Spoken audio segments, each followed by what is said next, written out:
Hello guys, welcome to my YouTube channel. This is 100 days of machine learning and today is day 18. और आज का दिन थोड़ा अलग है because today I had to travel और पूरा दिन आज मेरा जर्नी में बीत गया और अभी मैं जस्ट घर आया हूँ. So I could not shoot the video, so I thought कि आज वीडियो नहीं डालते हैं YouTube पे, कल डालते हैं. देन आई थॉट कि नहीं यार, बहुत बढ़िया कंसिस्टेंसी से हम लोग काम कर रहे थे पिछले 17 डेज और आज कंसिस्टेंसी ब्रेक नहीं होनी चाहिए. और बाय द वे आज हम लोग वेब स्क्रैपिंग पढ़ने वाले थे, राइट, इफ़ यू रिमेंबर. और मुझे याद आया कि मैंने अपने एक मेंटोरशिप बैच में कुछ दिन पहले वेब स्क्रैपिंग पढ़ाया था. तो मैंने फ्लाइट में बैठ के एक्चुअली उस वीडियो को लैपटॉप पे निकाल के एडिटेबल मतलब एडिट किया सो दैट आपके लिए वो प्रिपेयर हो पाए. ठीक है, so instead of shooting the video I am just going to upload that video today. तो थोड़ा सा एट प्लेसेस आपको एब्रप्ट लगेगा, थोड़ा सा कट्स होंगे, बट मैंने ट्राई किया है कि आपको पूरी तरीके से वो समझ में आ जाए और होपफुली समझ में आ भी जाएगा. मैंने कोड भी डाल दिया है डिस्क्रिप्शन में, आप चेकआउट कर सकते हो. और लेट्स होप कि कोई प्रॉब्लम ना हो. कल से will be back to normal and will be functioning as normal. ठीक है, so you can watch this video. Okay, bye. ठीक है गाइस, हम लोग का क्या काम है आज. ये जो पेज है तुम्हारे स्क्रीन पे दिख रहा है तुमको, ये एक कंपनी है एम्बिशन बॉक्स बोल के. ये लोग बेसिकली कंपनीज का डिटेल्ड रिव्यू सॉर्ट ऑफ डालता है और इंटरव्यूज वगैरह related to companies, geeks for geeks की तरह है. और अगर कंपनी स्किल मतलब प्लेसमेंट के लिए प्रिपेयर कर रहे हो तो इस वेबसाइट पे लोग जाते हैं. एनीवेज, हमारा काम है कि इस वेबसाइट से ये कंपनीज का पूरा डेटा हम लोग को एक्सट्रैक्ट करना है. ठीक है, द बैड पार्ट इज कि unlike yesterday this website is not providing us with any APIs. मतलब they actually don't want us to get their data. तो अगर तुमको इस तरह का सिचुएशन में हो जहां पर एपीआई नहीं है और डायरेक्टली डेटा नहीं मिल रहा है, then web scraping is the only option. So हम लोग वेब स्क्रैपिंग करके there are in total I guess यहाँ पे ये यूआरएल चेंज करने से, जैसे यहाँ पे अगर तुम 2 डालोगे तो सेकंड पेज खुल जाता है. ये सेकंड पेज है और मैंने शायद चेक किया तो there were in total I guess 333 pages. हाँ, 333 है, 334 शायद नहीं है. हाँ, सो 334 नहीं है. ये लोगों ने ठीक से हैंडल नहीं किया एरर को, इसलिए पेज डिस्प्ले हो रहा है, कंपनीज का नाम डिस्प्ले नहीं हो रहा है. तो इन टोटल इनके पास 333 पेजेस में डेटा है. सो अपना काम क्या है, सीक्वेंशली हम लोग इन यूआरएल्स पे हिट करेंगे. 1 से स्टार्ट करेंगे, फिर 2 पे, फिर 3 पे, फिर 4 पे, और ऐसा करते करते हम लोग हर पेज से कंपनीज का डिटेल एक्सट्रैक्ट करेंगे. ठीक है, और कंपनी का क्या क्या डिटेल एक्सट्रैक्ट करेंगे, हम लोग कंपनी का नाम निकालेंगे, उसका रेटिंग निकालेंगे, उस कंपनी के कितने रिव्यूज हैं ये निकालेंगे, पब्लिक, उसका हेडक्वार्टर लोकेशन, कितना पुराना है कंपनी, एम्प्लॉइज कितने हैं, और ये टैग्स, उस कंपनी से रिलेटेड टैग्स एक कॉलम में डालेंगे, कॉमा सेपरेटेड होगा, और ये कंपनी का अबाउट. इतना डेटा हम लोग एक्सट्रैक्ट कर रहे हैं. तो 1 2 3 + 4 7 8 and 9. So there will be in total 9 columns, और कंपनीज जितनी भी हैं उतना रो होगा. तो ये लोग तो जैसे बहुत ज्यादा बता रहा था, बट मैंने जब स्क्रैप किया तो पता नहीं इतना स्क्रैप नहीं हुआ. तो लेट्स सी क्या होता है अभी.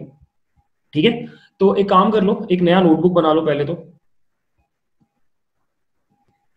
और इसको बोल दो web scrapping demo, web scrapping demo. और कुछ इंपोर्ट्स पहले ले लो.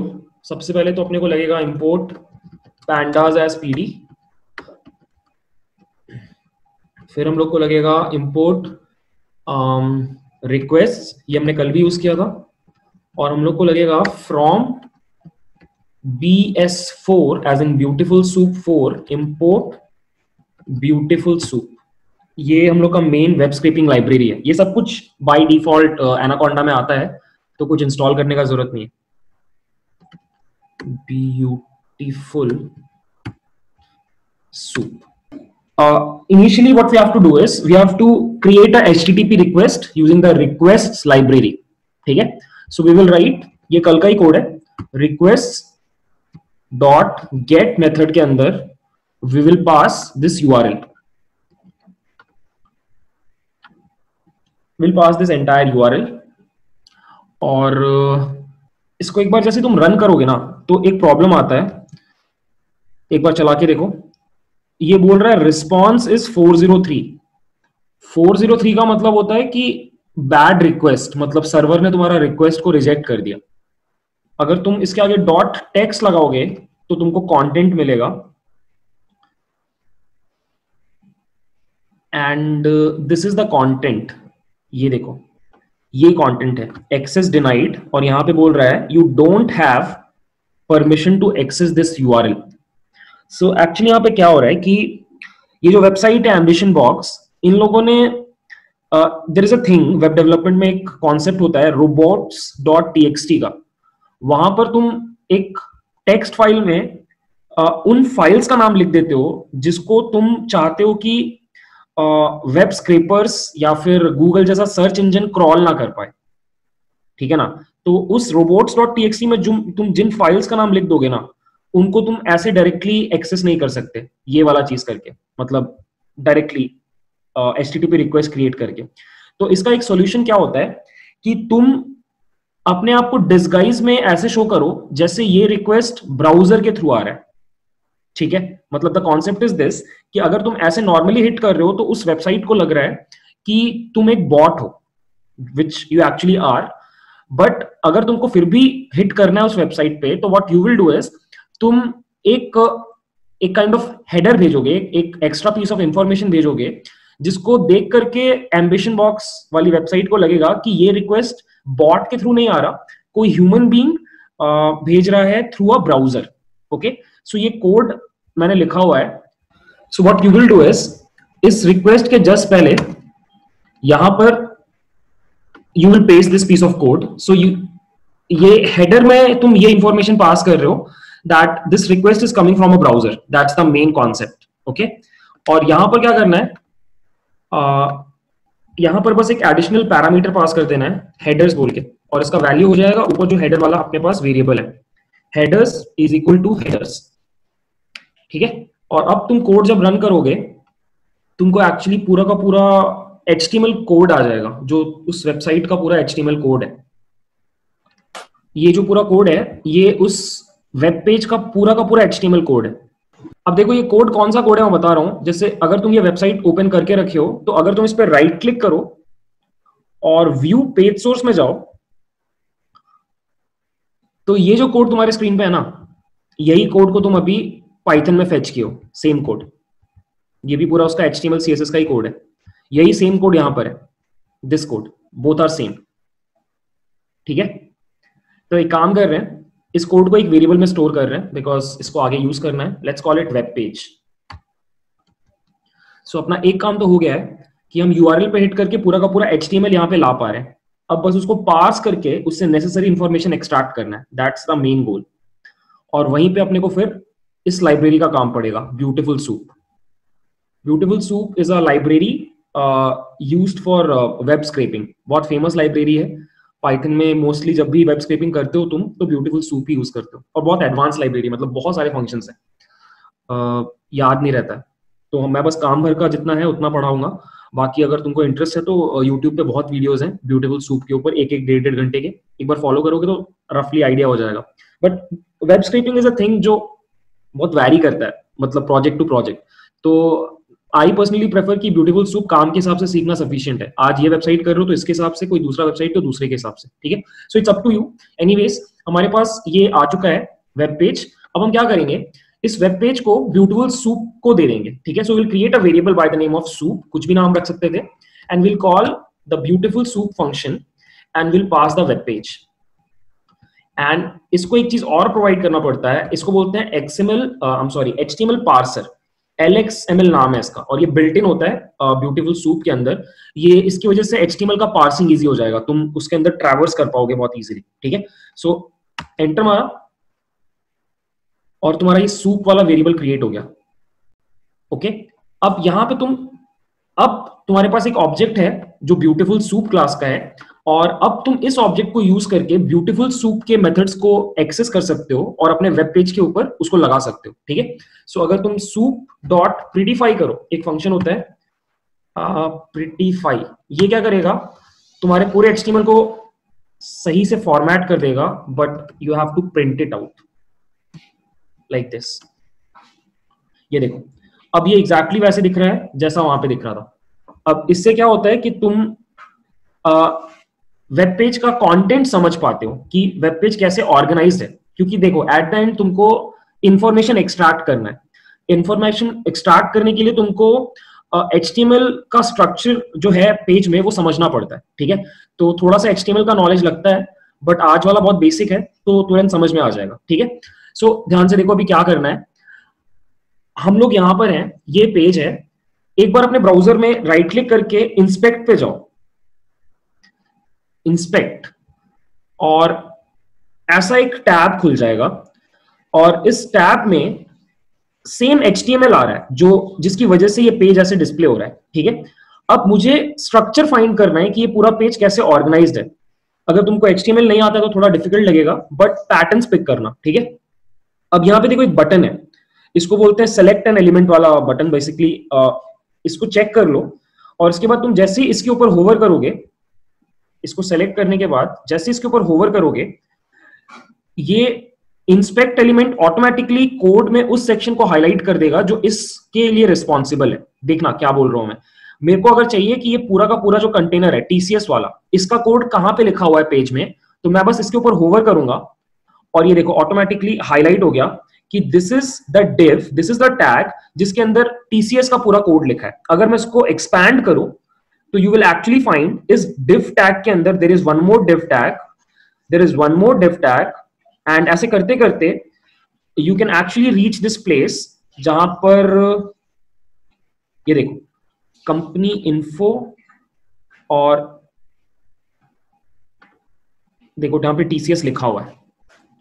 सो मुझे क्या करना है, ब्यूटीफुल सूप को यूज करके इस जगह तक पहुंचना है जहां पे TCS लिखा हुआ है, ठीक है। अब एक इंपॉर्टेंट चीज, द थिंग इज कि यहां पर इस तरह का ये कंटेनर्स रिपीट हो रहे हैं। जैसे TCS का एक कंटेनर है, एक्सेंचर का एक है, ICICI बैंक का है। तो अगर तुमने वेब डेवलपमेंट थोड़ा भी पढ़ा होगा तो तुमको पता होगा कि ये सब एक्चुअली आइडेंटिकल डिव्स हैं, बिल्कुल सेम, उनका नाम भी सेम है, ठीक है। तो हम क्या करेंगे, एक्चुअली मेरे को ऐसा लग रहा है कि HTML अगर नहीं आता तो बहुत डिफिकल्ट लगेगा, सो मैं थोड़ा कंफ्यूज हो रहा हूँ। ठीक है, चलो एक काम करते हैं, थोड़ा एक्सपेरिमेंट करते हैं तो तुमको समझ में आएगा मैं क्या बोल रहा हूँ। अगर लेट्स से तुमको अपने वेब पेज में से सारे के सारे H1 टैग्स अगर एक्सट्रैक्ट करने हैं तो तुम ये कोड लिखते हो, तुम लिखोगे soup डॉट फाइंड ऑल, और उसके अंदर तुम जैसे ही H1 लिखोगे तो तुम्हारे वेब पेज में जितने भी H1 टैग्स हैं वो प्रिंट हो जाएंगे। जैसे कि ये देखो, अभी इस पॉइंट पे हमारे वेब पेज में there is only one H1 tag which is this one, ठीक है। अब देखो ये पूरा इंफॉर्मेशन आया है एक लिस्ट के अंदर, तो एनी गेसेस अगर मुझे सिर्फ ये टेक्स्ट चाहिए तो मैं कैसे निकालूंगा? देखो ये तो पक्की बात है कि हम लोग को अगर list of companies in India निकालना है तो इस लिस्ट के अंदर जाना पड़ेगा, और इस लिस्ट में currently there is only one item, तो हम बस ये लिख सकते हैं 0।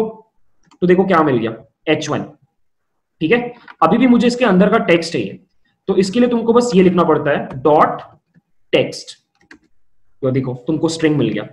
सो तुमने जस्ट अभी अपने वेब पेज में से एक पीस ऑफ इंफॉर्मेशन एक्सट्रैक्ट किया, ठीक है। अब एक और एग्जांपल देखो, अगर मुझे सारे के सारे H2 निकालने होते, H2 is again HTML tag, तो soup डॉट फाइंड ऑल, और यहां पर इस बार मैं लिखता H2 और शिफ्ट एंटर, और ये देखो इस बार भी मुझे एक लिस्ट मिला, but this time you will notice that this list has multiple H2s separated by commas. If you want to find out कितने हैं, तो since it is a list, तुम इसका लेंथ निकाल सकते हो and you will actually get the number कि इस वेब पेज में कितने H2s हैं. So there are 30 H2s. ठीक है, ये देखो। अच्छा, अब बेस्ड ऑन प्रीवियस जो मैंने दिखाया ये वाला, ये तो दिख रहा है कि H2 में ही सारे कंपनीज का नाम है। ये देखो TCS, Accenture, ICICI बैंक। सो हम लोग लिखेंगे for I in this entire list and we will simply print out what I dot text आ गया। अब द प्रॉब्लम इज दिस कि ये एक्चुअली इसमें थोड़ा सा फॉर्मेटिंग एडेड है, मतलब मैं बता रहा हूँ क्या है ये स्लैश है ना इसमें पहले से लगा हुआ, ठीक है। तो अगर तुमको उसको हटाना है तो एक फंक्शन होता है स्ट्रिप बोल के, उसको लगा दो और ये देखो तुमको सारी कंपनीज का नाम मिल गया, नाम हमने निकाल लिया। ये इतना एक बार कोड चला के देखो। स्ट्रिप स्ट्रिप एक बार क्यों लगा, बोलिए एक बार। हाँ, स्ट्रिप इसलिए लगा क्योंकि अगर स्ट्रिप नहीं लगा रहे थे तो तुम नोटिस कर पा रहे होगे कि क्या हो रहा था, कि गैप्स आ रहे थे बहुत सारे। ये गैप्स इसलिए आ रहे थे क्योंकि यहां पर हिडन, मतलब हिडन नहीं, एक्चुअली हम प्रिंट कर रहे हैं तो पाइथन में नहीं दिख रहा, बट वहां पर जिसने भी एचटीएमएल में कोड किया है ना, उसने वहां पे स्पेस और स्लैश एन यूज किया है। तो हम वो सारे स्पेशल कैरेक्टर्स जो भी थे, स्पेसेस और स्लैश एन और सब हटाने के लिए स्ट्रिप यूज कर रहे हैं, सो दैट मुझे सिर्फ पूरा का पूरा स्ट्रिंग मिल जाए, लाइक दिस। ये पूरा प्रॉपर पाइथन स्ट्रिंग है। अब see the problem is this कि मुझे सिर्फ कंपनीज का नाम नहीं चाहिए, मुझे along with that I need some other information. जैसे मुझे ये भी चाहिए, मुझे रेटिंग भी चाहिए। अब देखो, रेटिंग कैसे एक्सट्रैक्ट करेंगे वो समझने का बात है। फिर से मैं क्या कर रहा हूं, इंस्पेक्ट एलिमेंट में जा रहा हूं और मैं इसको सेलेक्ट कर रहा हूं, इस वाले चीज इसको जो भी ये आइकन है, और अब मैं होवर कर रहा हूं रिव्यू के ऊपर, सॉरी रेटिंग के ऊपर। और जैसे ही मैंने क्लिक किया, ये देखो ऑटोमेटिकली ये वाला टेक्स्ट हाईलाइट हो गया और ये बोल रहा है कि ये जो रेटिंग यहाँ पे दिख रहा है ना, it's because of this P tag, right, it's because of this P tag. हाँ देखो, अगर तुम ये लिखते सूप डॉट फाइंड ऑल, और इस बार हम अंदर लिखते अगर पी, और फिर अगर हम लिख कि अगर मैं सिर्फ ये लिखूं तो देखो क्या प्रिंट हो रहा है। हाँ, सबके सब। क्या एरर आ रहा है, अरे यार sorry my mistake, for I in soup. ये देखो, ये एरर समझ में आया। द प्रॉब्लम इज दिस कि इस पेज में, ये जो पेज है तुम्हारा, इसमें ऑल्दो H2 यूज किया गया है सिर्फ कंपनी का नाम प्रिंट करने के लिए, but P tags are used for almost everything else. मतलब ये रिव्यू के लिए भी P टैग यूज हुआ, ये पब्लिक के लिए भी P टैग यूज हुआ, मुंबई के लिए भी। सो ये सब कुछ P टैग ही है। तो तुम एक्चुअली डिफरेंशिएट नहीं कर पा रहे हो कि मुझे रेटिंग चाहिए या मुझे ये अबाउट चाहिए या मुझे ये मुंबई वाला टेक्स्ट चाहिए। वो अब हमें वो पी टैग्स चाहिए जो रेटिंग के लिए स्पेसिफिकली है। ये करना पड़ेगा अपने को, ठीक है। तो लेट मी शो यू कैसे करेंगे। देखो ध्यान से देखो, यहां पर क्या करना पड़ेगा। फिर से मैं एक बार इंस्पेक्ट पे जा रहा हूं और फिर से मैं ये सेलेक्ट कर रहा हूं टैग, और इस पे क्लिक कर रहा हूं, नहीं इस पे, जस्ट वन सेकेंड, इस पूरी चीज पे सेलेक्ट किया।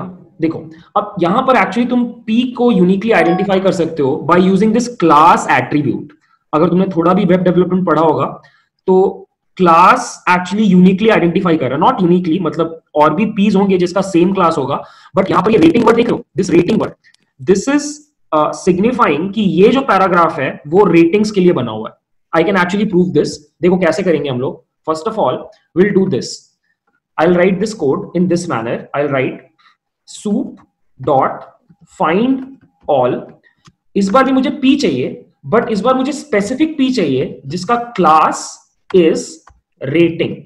आई गेस रेटिंग ही वर्ड है, हाँ रेटिंग, ठीक है ना। तो मैंने बोला कि मुझे p चाहिए, बट मुझे सिर्फ वही पीस चाहिए उस पेज में जिसका क्लास का नाम क्या है, रेटिंग। और अब मैं जैसे इसको रन कर रहा हूं, देखो नोटिस करो 3.9, 4.0, 4.1, अगर मैं इसका लेंथ निकालूं और अगर एग्जैक्टली 30 आए तो हमारे पास हमारा आंसर है। ये देखो। सिमिलरली अगले वाले का बात करते हैं, रिव्यूज का, ठीक है। फिर से सेलेक्ट कर रहा हूं मैं और रिव्यूज पे क्लिक कर रहा हूं। अब ये देखो, ये थोड़ा सा डिफरेंट है, इस बार ये पी टैग नहीं है, इस बार ये ए टैग है, ए टैग। तो फिर से आई गेस आइडिया लग रहा है क्या करना है। अगर मैं यहां पर ए लगाऊं और आगे वाला मैं भी हटा दूं, अगर लेट्स से, तो there should be a bracket. देखो आई गेस तुमको फिर से समझ में आ रहा है कि इससे काम नहीं चलेगा, बिकॉज इस पेज में बहुत सारे लिंक्स हैं। ए टैग इज बेसिकली लिंक वाला टैग, तो इस पेज में बहुत सारे लिंक हैं। तो फिर से हमको किसका हेल्प लेना पड़ेगा, क्लास का। तो यहाँ पे क्लास का नाम है review count, this one. So will copy this class name and I will again go here and will simply write class underscore is equal to class का नाम। और अगर फिर से अगर हम लेंथ निकालते हैं और 30 आ रहा है तो हमारा काम फिर से हो गया। देखो, सो आई होप थोड़ा थोड़ा समझ में आ रहा है क्या कर रहे हैं हम लोग, ठीक है। Okay, now comes the next part. ये थोड़ा सा ट्रिकी है, ठीक है। सो देखना एक बार, मुझे चाहिए पब्लिक, ठीक है ना। मुझे type of the company fetch करना है कि पब्लिक है या प्राइवेट है। ये टेक्स्ट मेरे को चाहिए, तो मैं फिर से इस पर क्लिक कर रहा हूं और फिर से इसके ऊपर होवर कर रहा हूं। तो मुझे ये मिला कि ये पब्लिक प्रिंट हो रहा है because of this P tag, और इसका class name is info entity, ठीक है, राइट। अब देखो यहां पर एक प्रॉब्लम आएगा कि अगर मैं यहां पे पी लिखूं और यहां पर मैं इसका नाम अगर कॉपी कर लूं, ये अगर तुम यहां पे लिख के इसको रन करो तो 119 आ रहा है। हाँ 30 मल्टीप्लाइड बाय 4 माइनस 1, मतलब सभी कंपनी का ये चारों इंफॉर्मेशन आ जा रहा है। कोई एक कंपनी है यहां पर जिसमें ये इंफॉर्मेशन सिर्फ 3 है, जो भी है, मतलब कहीं पे नीचे होगा एक कंपनी जिसमें ये सिर्फ 3 है, इसलिए एक कम हो जा रहा है। बट प्रॉब्लम समझ में आया क्या हो रहा है अपने को? प्रॉब्लम ये है कि इस बार एक्सट्रैक्ट करना थोड़ा सा डिफिकल्ट हो गया। अब सी क्या करेंगे मैं बता रहा हूं, ध्यान से सुनना।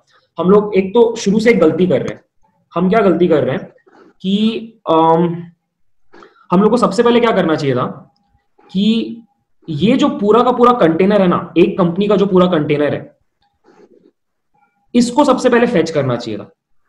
मैं बता रहा हूं ऐसा क्यों करेंगे हम लोग। ये पूरा कंपनी का कंटेनर कैसे मिलेगा? फिर से इंस्पेक्ट में जाएंगे, फिर से इसको सेलेक्ट करेंगे और इस पे होवर करना है, पूरे के पूरे ऐसा होवर करना है कि पूरा का पूरा चीज सेलेक्ट हो जाए लाइक दिस। और अब क्लिक किया, ये देखो एक डिव टैग है और इसमें एक क्लास है जिसका नाम है कंपनी कंटेंट रैपर, और इसी के अंदर सारा इंफॉर्मेशन है। या फिर कंपनी कंटेंट लें, दोनों में से कौन सा लें? दोनों में से कोई भी ले सकते हैं। कंपनी कंटेंट के अंदर ही सब कुछ है, क्योंकि उसके बाद डिस्क्रिप्शन कहां पर है? जस्ट 1 सेकेंड यार, इसमें बस वेब पेज बहुत तगड़ा स्टडी करना पड़ता है, ठीक है, तो एक बार देख लेता हूं मैं। ये डिस्क्रिप्शन बाहर है इसके, तो कंपनी कंटेंट नहीं, यही वाला लेंगे, कंपनी कंटेंट रैपर, ठीक है। सुनो अप्रोच क्या है मैं बता रहा हूं। सी हम ये करेंगे, ऊपर वाला सारा कोड इग्नोर मारो, मैं हटा रहा हूं इसको। इनफैक्ट आगे वाले पे फोकस करते हैं।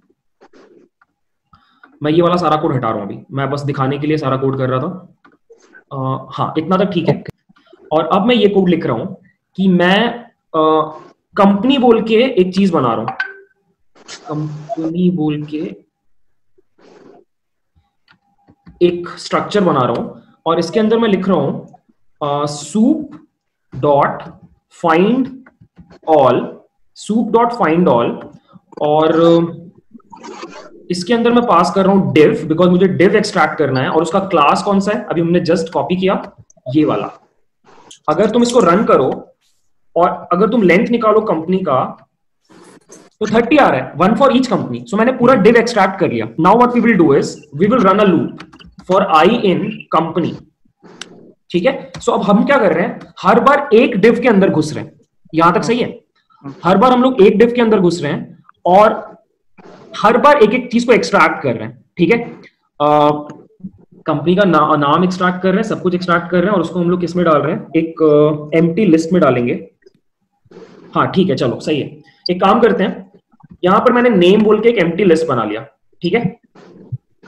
तो अगर मैं ये लिखूं, ध्यान से देखना, आई डॉट फाइंड ऑल, और इसके अंदर अगर मैं लगाऊं h2, तो it will find me the h2 inside that div। ये बात समझ में आ रहा है? पहले हम पूरे के पूरे वेब पेज में सर्च कर रहे थे, अब हम हर div के अंदर सर्च कर रहे हैं। ये बात समझना।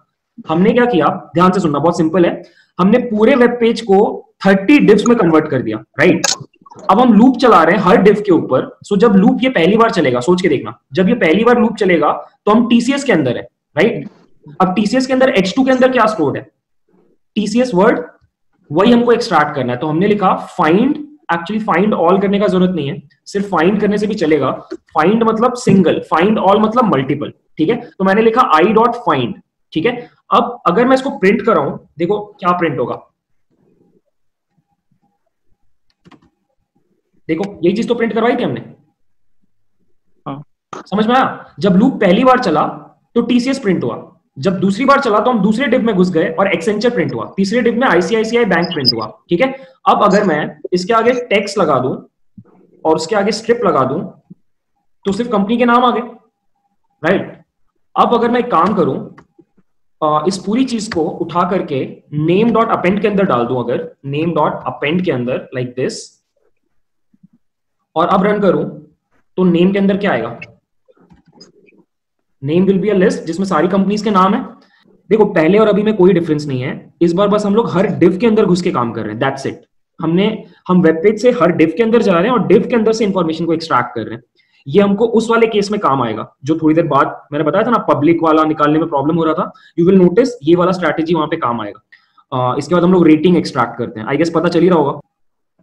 सी you will do this, you will write rating is equal to this empty, and then you will write rating dot append I dot find all। find all क्यों करना पड़ रहा है इस बार? इस div के अंदर h2 एक बार आया था इसलिए मैंने find लिखा। find all का भी आउटपुट सेम आता, लेकिन मेरे को यहाँ पे रेटिंग के लिए find all लिखना पड़ रहा है because there are multiple p tags। ठीक है, अब मैं आइडेंटिफाई कैसे करूंगा कि कौन सा p tag यूज करना है मुझे? क्लास, और क्लास का नाम हमने याद किया था, इट वाज रेटिंग, राइट। अब अगर मैं इस कोड को फिर से रन करूं और यहां पे अगर मैं रेटिंग लिखूं तो मेरे पास सारी कंपनीज का रेटिंग होना चाहिए, और ऑब्वियसली उसको एक्सट्रैक्ट करने के लिए हम क्या लिखेंगे? डॉट टेक्स्ट डॉट स्ट्रिप, और ये रहा मेरा सारा रेटिंग। कुछ प्रॉब्लम हुआ क्या? अच्छा ठीक है, 0 कर लेते हैं फिर क्योंकि इट विल बी सिंगल। ठीक है, ठीक है, सही है, क्योंकि उस लिस्ट में एक ही तो आइटम होगा ना। तो एक्चुअली तुम फाइंड ऑल भी करोगे तो काम हो जाएगा, क्योंकि फाइंड करने पे क्यों काम हो जाएगा सोच के देखो, क्योंकि पी और रेटिंग नाम का वहां पर एक ही पी है, दैट्स व्हाई। मतलब फिर ये करने का जरूरत नहीं पड़ेगा। ये दोनों चीजों को अगर मिला दो तो फिर ये वाला चीज यूनिक है उस डिव के अंदर, तो फाइंड लिखने से काम चल गया। फाइंड ऑल करोगे तो फिर लिस्ट में सिंगल आइटम आ रहा है और उसको एक्सट्रैक्ट करने के लिए हमको वो इंडेक्स लगाना पड़ रहा है 0 का। ठीक है, मैंने फाइंड ऑल तुम तब लगाते हो, सिंपल है, फाइंड ऑल तुम तब लगाते हो जब तुमको लगता है कि इस ऑपरेशन को करने के बाद मुझे मल्टीपल आंसर्स मिलेंगे, सिंपल है।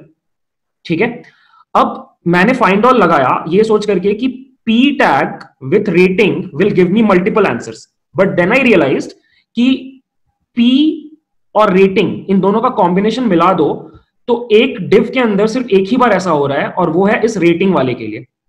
तो अगर मैं फाइंड ऑल लगाऊंगा तो भी मेरे को आंसर मिलेगा, but that answer will be inside a list, क्योंकि फाइंड ऑल का डिफॉल्ट बिहेवियर है वो लिस्ट में रिटर्न करना। तो अगर मुझे उस आइटम को निकालना है तो मुझे आगे फिर 0 लगाना पड़ेगा, राइट। बट जैसे ही मुझे पता चला कि भाई अगर वो एक ही आइटम है तो फिर मैं फाइंड ऑल क्यों कर रहा हूँ, फालतू का एक एक्स्ट्रा स्टेप है, तो मैंने सिंपली फाइंड कर दिया, तो मेरे को लिस्ट नहीं मिला, डायरेक्टली वो चीज मिल गई, और उसके ऊपर मैंने टेक्स्ट डॉट स्ट्रिप लगा दिया। सबसे important question to ask is कि जो मैं सर्च कर रहा हूं क्या वो मुझे मल्टीपल वैल्यूज देगा या सिंगल वैल्यू देगा। तो हमने दो चीजें एक्सट्रैक्ट कर ली, नेम और रेटिंग निकल गया अपना। ठीक है, अब हम लोग क्या कर रहे हैं, तीसरी चीज को एक्सट्रैक्ट कर रहे हैं, नंबर ऑफ रिव्यूज। ठीक है, तो फिर से क्लिक कर रहे हैं और इसके ऊपर होवर कर रहे हैं, और this is a A tag. ठीक है, और A tag with a class of review count. So मैं इसको कॉपी कर ले रहा हूं और इसको यूज करते हैं थोड़ी देर में। So again will go back, will create one more link by the name of क्या है वो, रिव्यूज।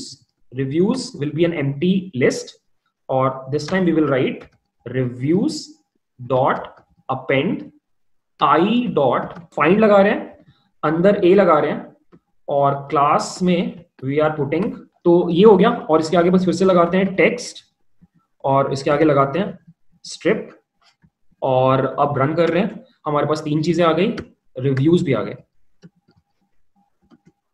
ये रहा हमारे पास तीन लिस्ट आ गया 30 लेंथ का, और हमने तीन काम कर लिया। उसके बाद अब मेन जो चीज के लिए हमने इतना मेहनत किया वो एक्सट्रैक्ट करना है, ये चारों चीजों को। ठीक है, अगला वाला के लिए एक माइनर डेमोन्स्ट्रेशन देखो पहले, तो तुमको कॉन्सेप्ट समझ में आ जाएगा। ठीक है, यहां पे अगर तुम नोटिस करो तो कंपनी के अंदर एक्चुअली क्या है, हमने जो कंपनी बनाया इसके अंदर 30 आइटम्स थे, और 30 आइटम्स में एक्चुअली सारे डिव्स हैं। देखो ये जो है ये एक बहुत बड़ा चीज है, इसमें सारे डिव्स हैं, टीसीएस का भी पूरा डिव है, एक्सेंचर का भी पूरा डिव है, आईसीआईसीआई का भी पूरा डिव है। कैन यू टेल मी, अगर मुझे यहाँ पे टीसीएस का डिव एक्सट्रैक्ट करना है तो क्या लिखना पड़ेगा? हम बस अगर ये लिख दें तो ये किसका है, ये जो पूरा का पूरा कोड आया अभी, ये पूरा का पूरा कोड ये सिर्फ टीसीएस का है, राइट। अगर मैं यहाँ पर 1 लिख दूं तो मुझे सेकंड कंपनी का डिव मिल जाएगा, राइट। यहां तक ठीक है।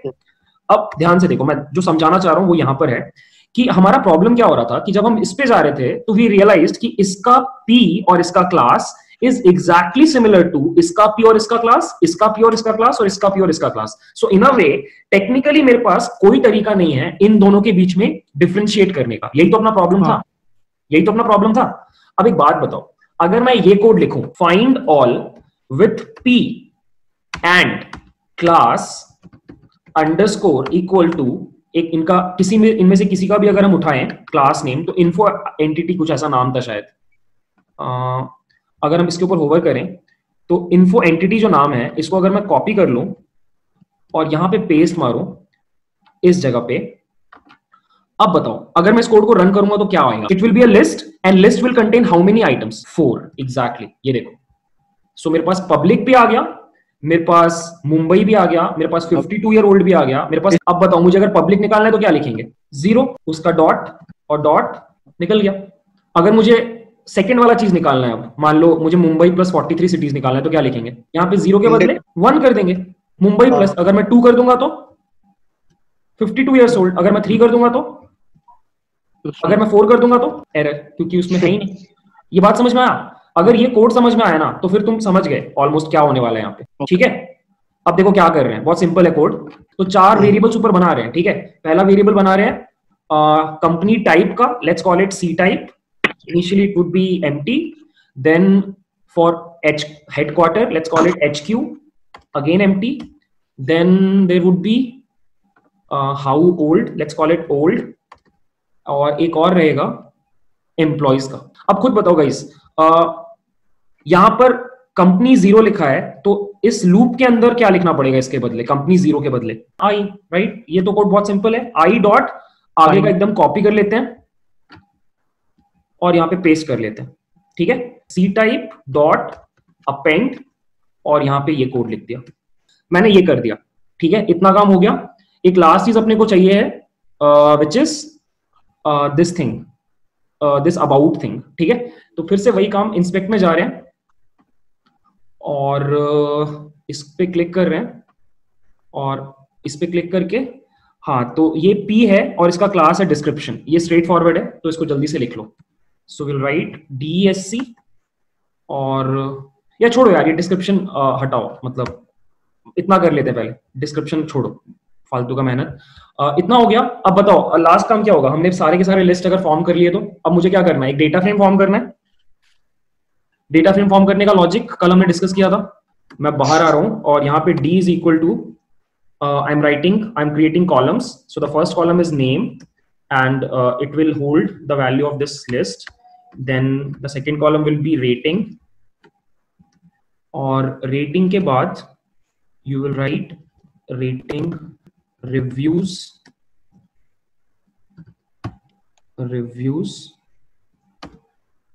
then C type, और यहाँ पे भी C type. एक्चुअली यहाँ पे कंपनी टाइप लिख सकते हैं हम लोग या सिर्फ टाइप लिख सकते हैं, रीडेबिलिटी बढ़ेगा. और HQ headquarter, how old and the last one is employees और उसका value is employees. PD dot data frame will pass the dictionary. Let's call this to be equal to DF and let's print out DF. हाँ index error आ रहा है किसी चीज में. ठीक है, एक बार इसको रन करते हैं. DF कितना आ रहा है, इसका शेप कितना आ रहा है, एक कंपनी कम आना चाहिए ना. अच्छा नहीं, एक हमने मिस कर दिया ना, मतलब बेसिकली वहां पे नल होगा. कौन सा कंपनी है ये वाला, कॉन्सेंट्रिक्स. ठीक है, सही है. ये रहा गाइस, हमने पहला पेज फेच कर लिया और ये रहा उसका डिटेल्स. अब नेक्स्ट स्टेप बताओ क्या करना है. एक और लूप चलाएंगे जैसा कल किया था. हाँ, टोटल तेरा 333 पेजेस, राइट. तो 333 तक तो नहीं चलाएंगे, मर जाएगा क्योंकि बहुत ज्यादा टाइम लगेगा. मैं 10 पेज तक करके दिखा रहा हूँ, बाकी तुम लोग करो. चलो आगे का काम पता है अपने को. क्या करना पड़ेगा, will run a loop for j in range of, फिलहाल 1 से लेके 11 तक चलाते हैं, और उसके ऊपर हम लोग को पहले बाहर में एक डेटा फ्रेम क्रिएट करना पड़ेगा. Let's call it final. Final will be pd dot data frame, empty data frame रहेगा.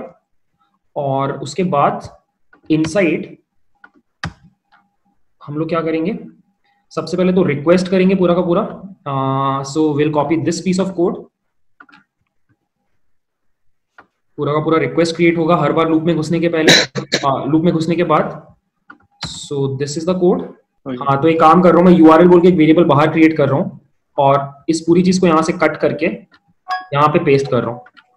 और इसमें बस लास्ट में जहाँ पे 1 लिखा है, इसको मैं डायनेमिक बनाने के लिए डॉट फॉर्मेट मार रहा हूँ.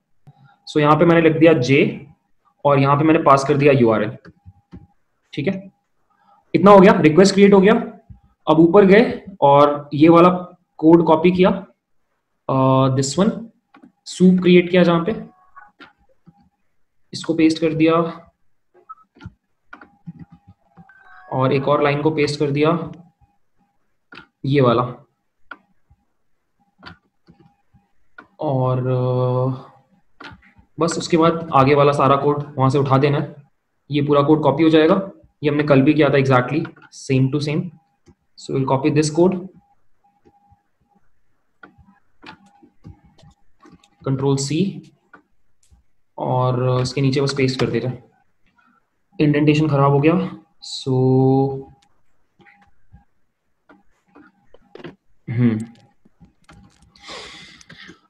हाँ, दिस इज डन. अब बस एक लास्ट काम बच गया. यहां पर will write final equals final dot, ये सेम है बिल्कुल कल वाला कोड है, फाइनल डॉट अपेंड, और यहाँ पे बस हमने df डाल दिया. रन ही कर लेते हैं. चलो, थोड़ा टाइम लगेगा. 10 पेजेस को हम हिट कर रहे हैं, वहां से डेटा ला रहे हैं, उसको स्क्रैप करके डेटा फ्रेम में ऐड कर रहे हैं. Let's see. अच्छा, यहाँ पे यार इंडेक्स रिपीट, तो हाँ इंडेक्स रिपीट होने लग गया यार, एक गलती हो गई ना. क्या करना पड़ेगा, फाइनल डॉट शेप, 300 कंपनीज का डेटा निकला है 10 पेजेस में, सही है ना. 10 मल्टीप्लाइड बाय 30. तो एक काम कर रहा हूं मैं बड़ा शॉट ले रहा हूं, ignore index, first of all true कर रहा हूं, और फिर मैं भगवान का नाम लेके 333. Good night guys. So I hope you liked my editing skills. कोई प्रॉब्लम नहीं हुई आपको समझने में. If you face any problem, you can always contact me via comments, or you can also ping me on WhatsApp. ठीक है. If you like the video guys, please consider subscribing. Thanks for watching. Bye.